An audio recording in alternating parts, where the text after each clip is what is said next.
What's up, guys? So, Bryan Danielson says Kenny Omega, not Bret Hart, is the GOAT of Canadian wrestling. The GOAT Canadian wrestler. Kenny, when you watch him, he's one of the most fantastic wrestlers you've ever seen.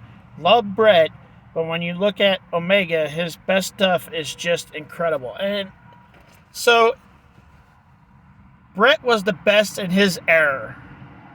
So in the 90s, I believe, was when Bret's era, early, like the mid 80s to early 90s, Bret was like the biggest Canadian superstar ever.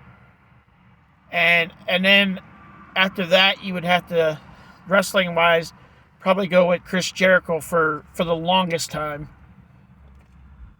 Canadian wrestler.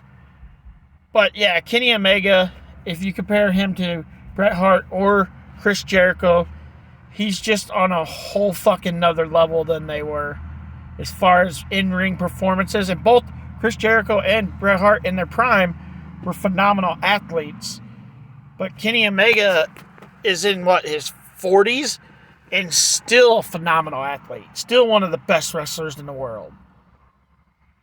Like, he's just on a whole nother level. Like I agree with Bryan Danielson that Kenny Omega, way bigger star in Canada than Bret Hart and Chris Jericho. And Bryan Danielson, didn't say anything about Chris Jericho. I'm just saying you have to put Chris Jericho in the list of Canadian wrestlers if you're going to say something about phenomenal Canadian wrestlers over the years. Like, Chris Jericho has to be in that equation. And yeah, Kenny Omega is just so much better than both of them. Like, comment, and share, guys. If you want to support my channel, you can do so through my Cash App or my shop. Both links are in the description.